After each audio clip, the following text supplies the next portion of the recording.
This is the third week of 4 in our October series entitled Lost in Translation. For those who maybe haven't been here for the first 2 weeks, let me explain what this series hopes to do. It hopes to talk about what Christianity is, what the Christian message is, in a way that maybe you haven't heard it talked about before. In a way that maybe is a little more understandable. In a way that doesn't quite sound as churchy as sometimes we talk about it. That was the intent of the passage and the person that we're looking at for 4 weeks. That's what he was trying to do. Maybe it will help those of you who are Christians better explain what it is to be a Christian and the hope that we have to offer the people around us and the world. Because so often we find that the Christian message is just lost a lot of times in the way that we actually talk about it. And we're occupying ourselves for these 4 weeks with a very important passage in your New Testament, which is the Bible that talks about Jesus and the first Christians after Jesus. And it has to do with probably the most important figure in your New Testament other than Jesus, named Paul. A guy who wrote most of the New Testament and also started most of the churches after Jesus. And he comes to one of the most important cities in the ancient world named Athens. And these people in Athens had never heard about Christianity before, ever. They had never heard about Jesus before. They didn't have a Bible to read. And he had the opportunity to talk to them, carte blanche, a blank slate, about what Christianity was. And we are paying attention very closely to how he explained the Christian message to these people. If you want more of a fuller historical sketch of the events in Athens that led up to Paul having this opportunity, you can listen to the first 10 minutes of the first week's message that you'll find online. So far, in the first 2 weeks of the series, this is how Paul has defined the good news or the gospel of Christianity, to use 2 churchy phrases that we use about it. And what you'll find, if you look up there on the screen, is for those of us who come from a church background, I don't know that how we talk about Christianity often sounds like that. Certainly doesn't start there. We often use phrases and vocabulary that are completely absent in what Paul has said to these brilliant, unfamiliar, uninformed Greeks 2,000 years ago.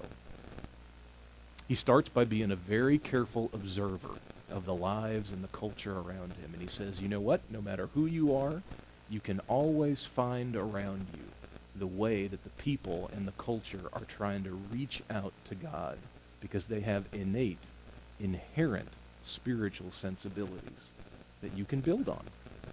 That's where he starts. He says that all human beings end up feeling like God is unknown, and one of the uniquenesses of Christianity is that we claim to make God known to people. And then last week, we spent the entire week where Paul did. It's the subject that he spends the most time on in this speech to these Athenians. And it simply is, let me take the chains off of God for you. Let me talk about who God really is as opposed to all the caricatures of him that we make. A true God versus a false God. This is all we talked about last week. It's all he talked about. We're about halfway through the speech and we encounter this small set of verses. Paul continues to speak to these Greeks about what Christianity is, and he does so by saying, from one ancestor, God made all nations to inhabit the whole earth, so that they would seek him and perhaps touch him and find him. Though indeed he is not far from each one of us. For as you have heard, in him we live and move and have our being. As even some of your own poets have said, for we too are God's offspring. Of all the weeks of this series, of all the parts of Paul's message to the Athenians, this will be the one that may tug at your heart the most, may ring the most true for you as a listener to Paul, I think. It was that way for me. These verses ring true not just about our Christian experience, but our experience as human beings. How does he start? He says that from one common ancestor, the first human being, from one human being, all of us came. And here's what we know, because we all came from the same place. We all seek after God. Paul is saying that to us and to them back then, that there is not a human being that's ever been born who is not by nature a seeker after God. Every one of us is, at every time, at every place across the globe. He says it has been that way from the beginning. This is why no matter where you go in human history, you can find each culture reaching out in its own way, sometimes very strange to us, sometimes very profane or warped to us, but you will find them reaching out for God or seeking Him, to use Paul's word here. It's just what it means to be human. It's also why you can get on a plane today at an international airport and decide to go any place on the face of the globe. And when you land, one of the things you know that will be true of that place and of those people is that they are seeking God. Sometimes they may not know it. Sometimes you might land on a place on the globe that would say to you they don't even believe in God. And yet underneath that hard belief, that hard disbelief in God, you would find somebody who yearns for more than a plain, simple, superficial human existence. You would find someone who is trying to find meaning and purpose and truth someplace. They may have cashed in the idea of a God, but they are looking for those things nonetheless. This is just as true of the people around you in your life. It doesn't matter how hurt they've been by church. It doesn't matter how turned off they've been by Christians. It doesn't matter how much they have a hard time wrapping their brains around the concept of God. According to Paul, because we are all human beings, we all come from the same stock. Here's what you know about the people around you. They are seeking what you are seeking. You know what's true of all of us here this morning? Me, you, the person next to you, we are all seeking God. That's why you're here. You may have thought it's because your spouse drug you here. You may have thought it was out of obligation. You may have thought it was because you had to serve here. But deep down, in the marrow of your soul, the reason you're here is because you yearn for God. You seek Him. Paul says that's human. That will never go away. Some of the most miserable people you know are the people who are trying to squelch inside of them this deep, innate seeking that we all have for God. Have you seen that to be true? I have. So, if it's true that all of us seek after God, and this is universally human, Paul was saying it to affirm his audience that day. He was not saying only Christian people do this. It's a human thing. We all seek for God. I wonder if the Bible has any wisdom it could give us about how to go about seeking God. Paul doesn't elaborate in his speech. The Bible, by the way, though, has lots to say about what it means to seek after God. It's a favorite turn of phrase of the Bible, both Old and New Testament. If the question is not whether or not you and I are seeking after God today, but how we're doing it, what wisdom might the Bible pass on to us? Well, for starters, the Bible would say you need to make sure that you're doing it with all of your heart. That was that verse from Jeremiah chapter 29, verse 13 that finished that video that led into the message. If you seek for me, you will find me, Jeremiah the prophet says some 3,000 years ago. If you seek for me, God says, with all of your heart. You ever known anybody who said, you know, I'm really trying to find God in my life. I really feel like he's absent and he hasn't shown up. Then you ask them, well, gosh, how are you doing that? And they don't have an answer. That's somebody who wants to be seeking after God and isn't actually doing it. Know people like that? Sure. I've had phases of being like that myself. What about you? Okay, that's what Jeremiah's talking about. You can't be a poser seeker, right? You actually have to do it in order to engage this innate part of what it means to be human. What are you doing to seek after God? Great, you're here this morning. Awesome. What else do you do? In your life, day in and day out, how do you engage this human instinct to seek after God? Could someone say you're doing it with all your heart? You know, when we use that expression in English, with all your heart, that's a word that has great purpose, great intensity, great persistence. If someone goes after something with their whole heart, they are not likely to give up. They push and they pull, they scrap and they claw. This is what it means to go after something with all of your heart. I suppose if we were telling each other the truth today, there are things in our life that we fight for a lot. We fight for our work sometimes. We fight for our family. We fight for our kids. Do we fight to seek after God? I don't know. Let's at least be candid with one another today and say, yeah, we can be spiritually lazy on occasion. Our heart may be willing, but our flesh is weak. We find that we have great purpose and terrible follow-through. Do you seek God with your whole heart? If not, maybe that's part of why you feel like you don't find him, according to the greater wisdom of Scripture.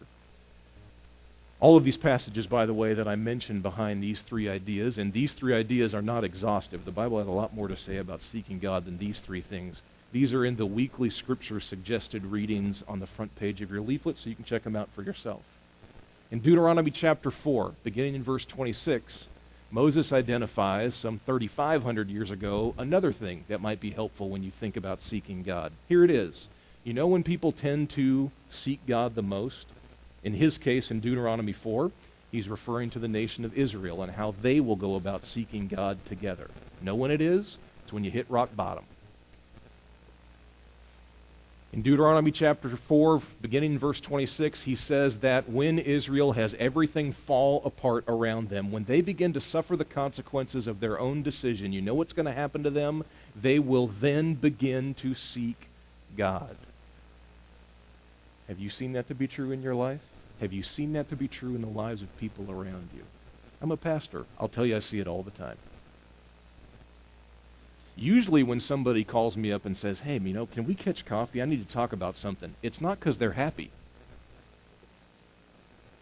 Now, maybe they're just perplexed or have a question, but a lot of times they're hurting. They feel lost. They feel like their life is unraveling. And it's a privilege to enter into somebody's life at that point. I'm sure if you have been a spiritual friend to somebody, you know what that privilege feels like too. But you've seen the truth of what Moses says. There is something about hitting rock bottom that makes us question. It makes us seek. It makes us wonder about the course of our life up to that point. As Tony Evans says, pastor of one of the largest African-American churches in the Dallas area, when you hit rock bottom, you know what you find? You find that God is the rock at the bottom. He is there waiting for you. Maybe you shouldn't feel so bad today if you feel like there are parts of your life that have unraveled or don't make a lot of sense. Maybe that's just priming the pump for you seeking God. to engage part of what it truly means to be human for all of us. And last, the Bible over and over will say that if you want to seek after God, you need to make sure you're doing what you already know to do. Here's one way of what could be 100 examples that the Bible says this. This is verse 2 of Psalm 119. And listen for this dynamic. The psalmist writes, "With my whole heart I seek you, O God. Let me not wander from your commandments." This guy, whoever it is, already knew some of the commandments of God that we should be following. And he yearns to seek after God, but understands in wanting to seek after God, I don't want to forget or forego what I already know, what God has already told me. See, no matter who you are this morning, no matter how new or old at the God thing you might be, I'll bet there are things in your life that you feel like God has told you to do, what God has told you to be. For those of us who are Christians, oftentimes this comes from the pages of Scripture, things that are really meaningful to us, or things from Jesus himself. You have a set of these things, is my point.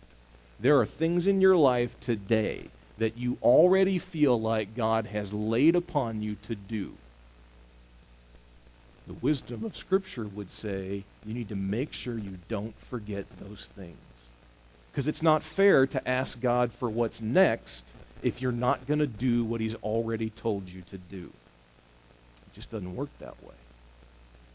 This is what it means in the broader context of the Holy Scriptures to seek God.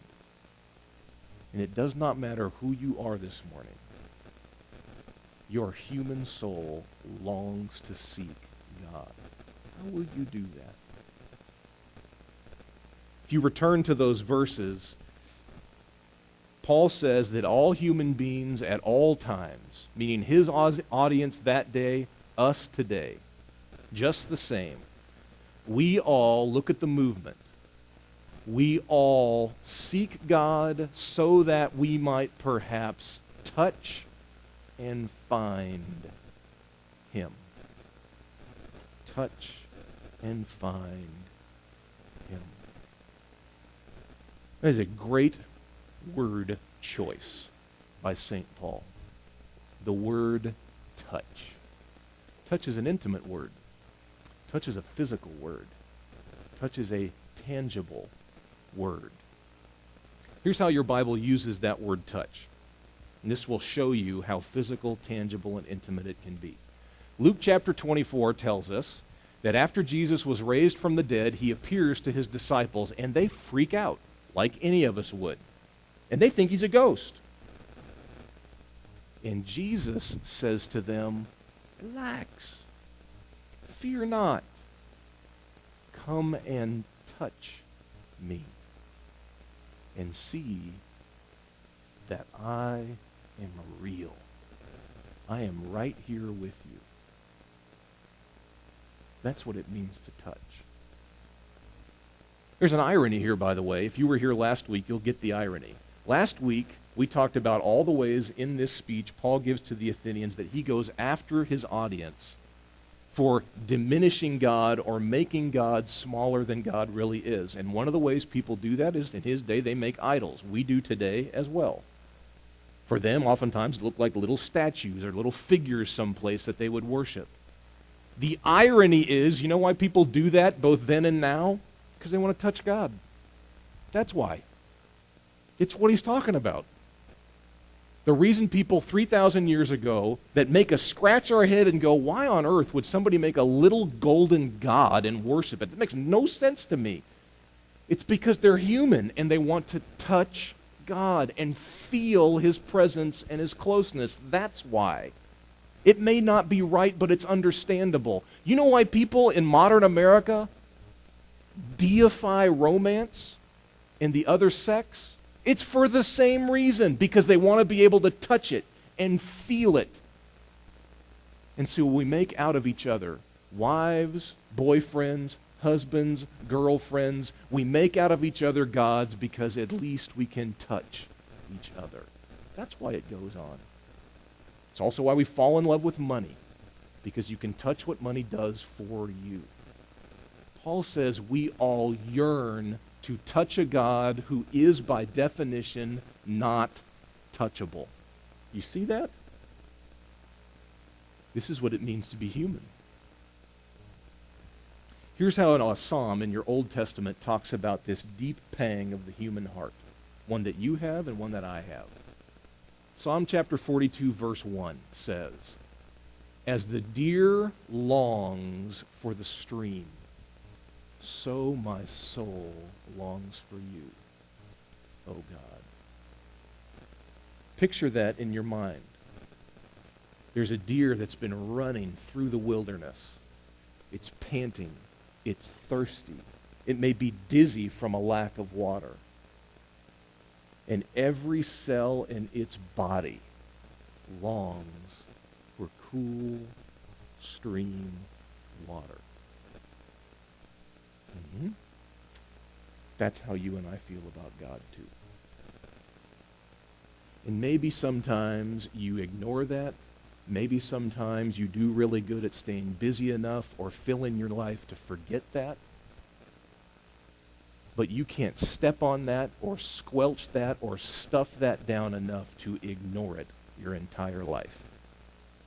You long to touch God in that way. I'll bet that you have had experiences in your life where you have felt the truth of this.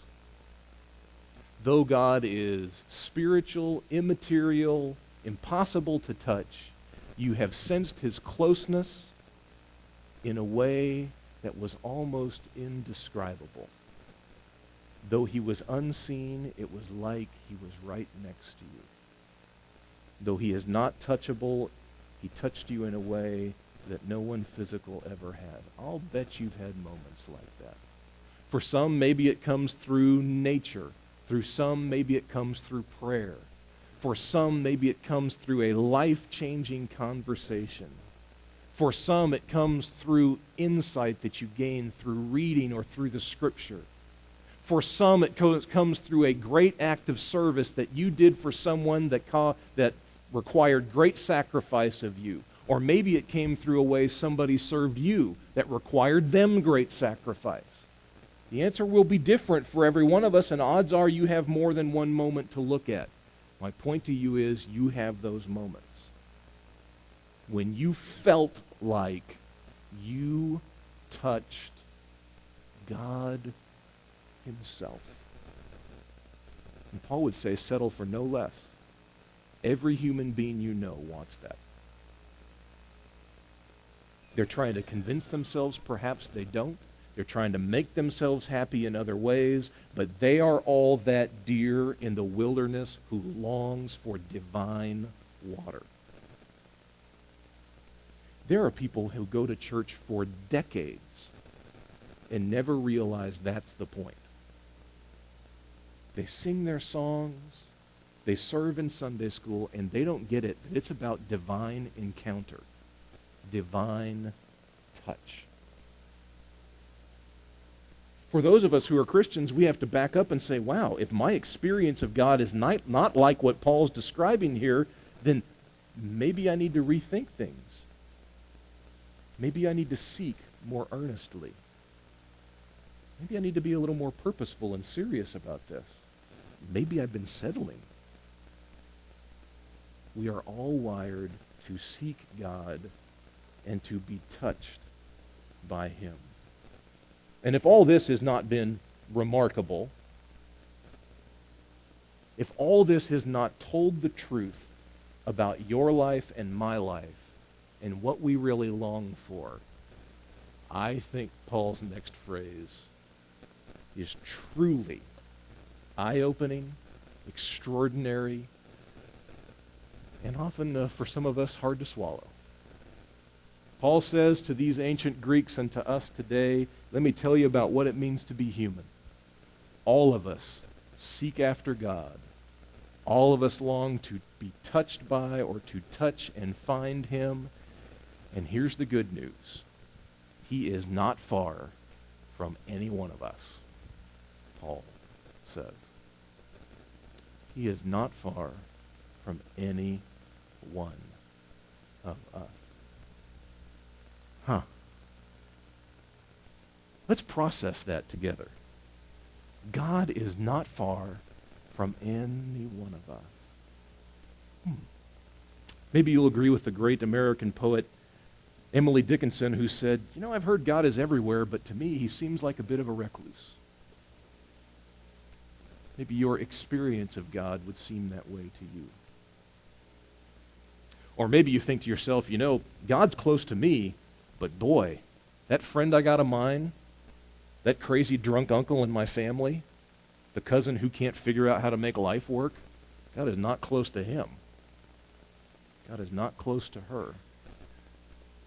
And what Paul is saying is that, hey, wake up, Greeks who have never heard about Jesus before. Let me tell you something that is as true of you as it is of me. God is not far from you. If you will just open your eyes and open your soul, God is not far away from you. Now, the first thing I do when I try to personally work this through and try to figure out the truth of what Paul's saying is I have to realize, gosh, this has not always been true of me in my life, though.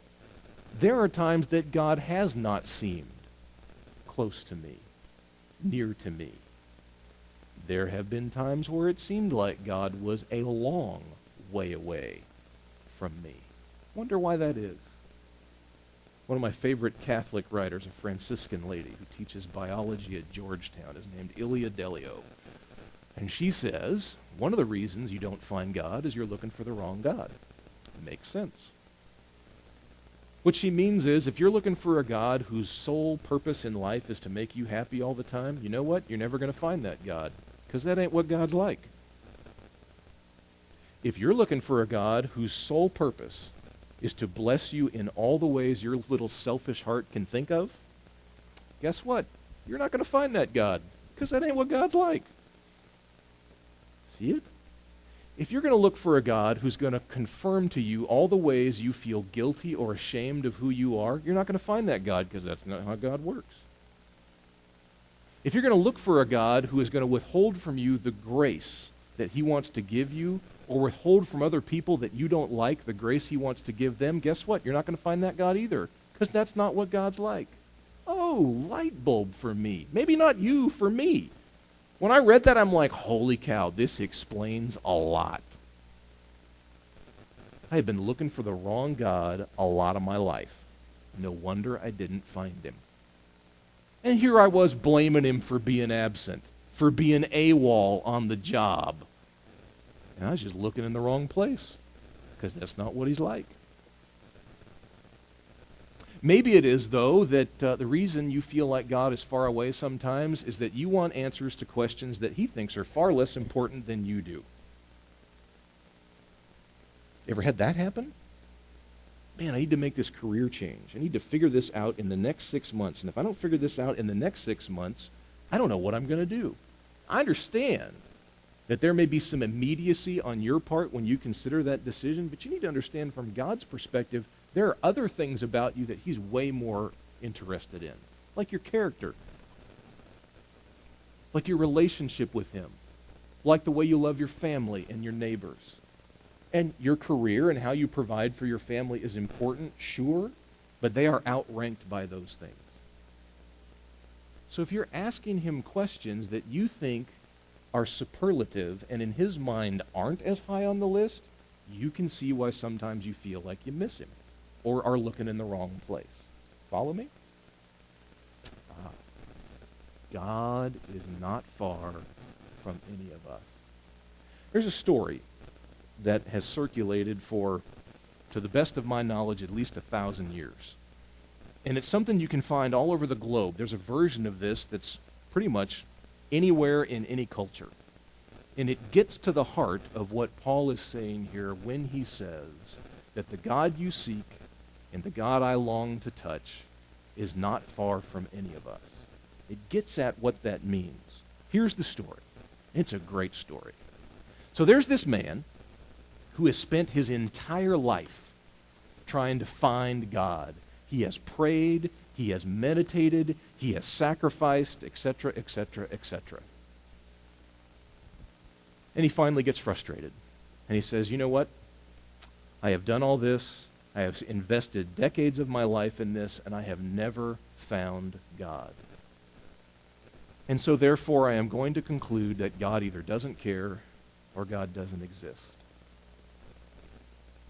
He's walking along a river, and he gets so frustrated he throws a rock into the river. And a fish pops its head out of the river and says to him, why are you throwing rocks into my river? And the guy says, well, I'm frustrated. I've spent my entire life trying to find God, and I haven't. And the fish says, man, you think you got problems. I lived my entire life in this river looking for water. And I can't find it. And the man looks at the fish and goes, what's wrong with you? You must be a fool, not a fish. The whole river is filled with water. There is not a spot in the river where there is not water. You are surrounded by it. Just open up your fish eyes and see it. And the fish said to him, well, it's the same with you, bucko. My paraphrase. You are surrounded by God. God is all around you and within you. You are swimming in the Lord, and yet you claim there is no God. There is no place where God is not. Who's the bigger fool, bucko? You or me? One of the great Christian writers of the last 100 years is an American man named Thomas Merton. He says, you know what God's like? God's like the air you breathe. You don't think anything about it. And it's always there, filling your lungs. He says God's like the sunlight when you walk outside on a spring day.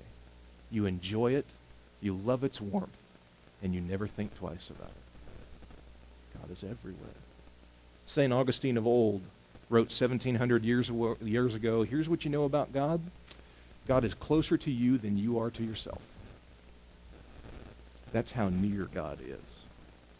God is closer to you than you are to yourself. God knows you better than you know yourself. God is more intimately familiar with you than you are with yourself. God knows your history better than you do. That is how near God is. And however strange this may sound when you think of who the Christian God is here as presented by Paul, at least feel the comfort that comes with this. Wow. All my life, I thought that God was far away, and look, he's the water in the river that I've been ignoring all along. He's closer to me than I am to myself. Extraordinary. That kind of God, by the way, you can seek and touch and find. At the end of the first 2 weeks, I used this graphic to say to you that really, deep down underneath what Paul is saying, he is saying this one basic thing about God to these ancient Greeks. And he is saying it in different ways, in different forms, every time. And it's something, by the way, that your Old Testament before Jesus would say about God. This is a deeply biblical idea that Paul is not making up. God has flown the coop. God is out of the box. God is everywhere. Today, here's how you heard that. Every human life that has ever lived has sought the same God that you do. Every human life that will ever live will seek God the way that your heart yearns to seek after him. The question is whether or not you'll do it and how you'll do it. Every human being who's ever lived, the most Christian person you know and the least, yearns to be touched by God and to touch him in a very experiential, real way. You should settle for no less. They shouldn't either. This is what it means to be human. And the good news is this God is everywhere. He is not far from any of us. He is the air around us. He is the sunlight around us. He is the water in the river. Will you just open your eyes and look? Take God up on this remarkable claim that if we search with all our hearts, we will find him because he is not far from us. Take a minute here at the end of the message and why don't you talk to God for a minute about what Paul taught us about today. This innate, universal, human instinct to seek God, to touch him, and to find him. Why don't you talk to God for a minute about how you'd like to do that and live more congruently with what Paul told us today.